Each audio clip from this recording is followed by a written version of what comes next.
all kind of grew up together in this medical field. Okay. But let me say one other thing in terms of probiotic.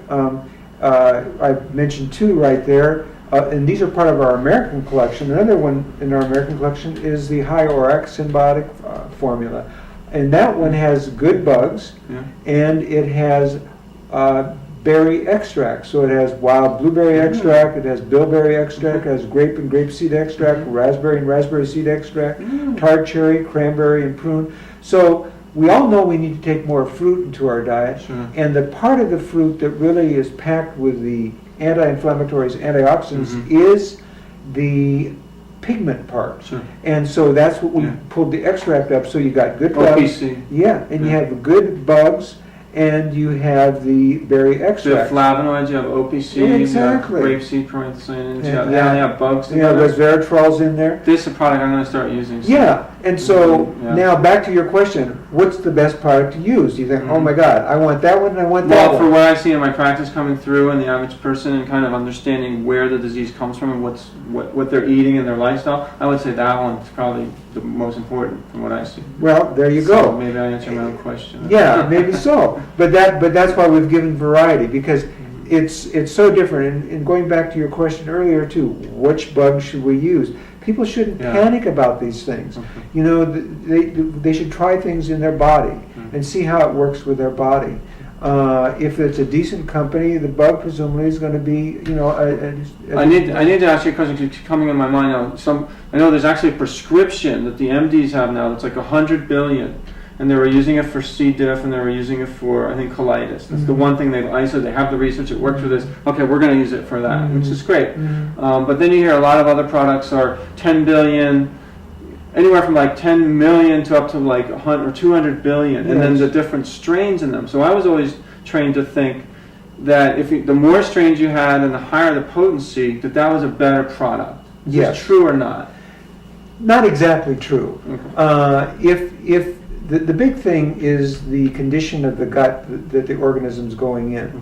If the gut has a favorable environment for the bugs to grow, they will grow, and they can grow extremely fast. That 10 billion can be 100 billion, it can be a trillion very, very quickly if the conditions in the gut are right to grow. You can throw 100 billion into a gut and they'll do nothing because the gut's environment isn't suited for them. Aren't most people that are sick have a pretty poor environment? Well, they do, and so you got to kind of try to also get fiber into their you have to get food for the bugs in their gut, and so that's why we use prebiotic to give the bugs an ability to have some food in there. That's important. Get a foot. People have to begin to change their diet because if their diet is creating a situation where bugs can't grow. It's not an easy thing. It's not an easy thing. We want to be Neanderthal on the weekend. We want to drink our beer, have our steaks, our hamburgers. Right. But it is, there is sense in putting more when you need to put more.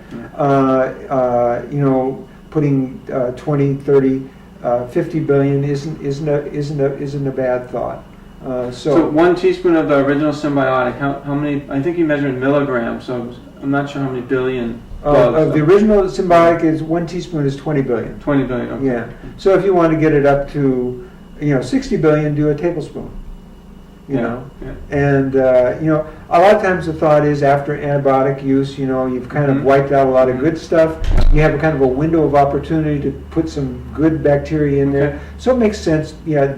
Dump like a 60 billion. I have one last question for you. It's very interesting. You said that the bugs will work for autism. Yes. To help heal autism. Yes. So that has to do with, from my understanding, it has to do with there's nerve plexus in the GI tract, and they're sending false signals to the brain to produce too much or too little of certain neurotransmitters.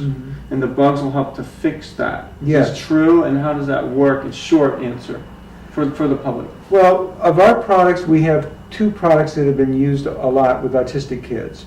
One is the original symbiotic, which is that one that's good bugs and fiber. Right. The reason a lot of autistic doctors like that product is because it's not very complicated. It's just some clean organic fiber and some good bugs. There's not too many variables. So they won't become allergic to anything. Yeah, there's nothing allergy going on there. And these bugs communicate in a balancing sort of way with the underlying immune system. Mhm. So if the immune system is overreacting in certain ways, and they help to reduce inflammation. Mhm. And when the gut's inflamed, the nervous system's inflamed. Why is that? I never understood that. Okay, so the way that the good bugs Mhm. protect the gastrointestinal tract is because bad bugs in the gut are producing toxins. Okay. They're producing endotoxins, they're producing exotoxins, and those toxins aggravate nerve signals, Okay. and then they send stress signals Right. into the brain.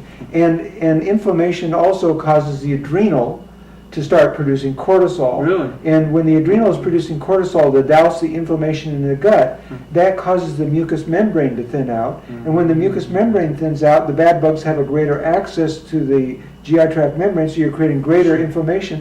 And there's more nerve endings in around the gut than even in the spinal They cord. call it the second brain. It's the second brain. Okay. So you have so much nerve plexuses Right. down there that it's automatic that it's going to be, if it's inflamed, you're going to create a problem. Now, with another one of our products, the Supernatant Symbiotic, we use that a lot with autistic kids. This is our Bulgarian formula. Okay. And what they've found with autistic kids is they a lot of times have an overgrowth of Clostridia. Interesting. And Clostridia produces a organic acid called propionic acid. Mhm.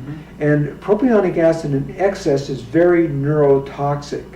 And it's been quite clearly shown that these kids have an excess of propionic acid in the brain. Mhm. And by putting our supernatant in there, they're inhibiting Clostridia, which is inhibiting Wow. the production of propionic acid. And it's been very effective. And the children change. Yeah, Their children affect change, and their absolutely. feeling and their learning ability. They're Absolutely. changing. That's great. Now, one thing for doctors to keep in mind is these are strong bugs and product, so you can overdose a child on it. Sure. And if they get a die-off reaction, Mhm. then it's going to look like they're doing worse. Right, So right, if it right. looks that way, then you just back it off Yeah. to a level at It's which kind of they like can handle. homeopathy. You can get worse before you get better, but you have to Exactly. do it gracefully so they don't get too Exactly. worse. You can say Exactly. that. Can you speak about one more thing? I know I work with Dr. Newbrander in New Jersey, and he's treated many autistic children. He believes it's the methylation pathways are dysfunctional. Mhm. And can you speak about how the GI tract and the nervous system, or the GI tract, will affect the methylation pathways? Is there any connections we've ever made to this yet?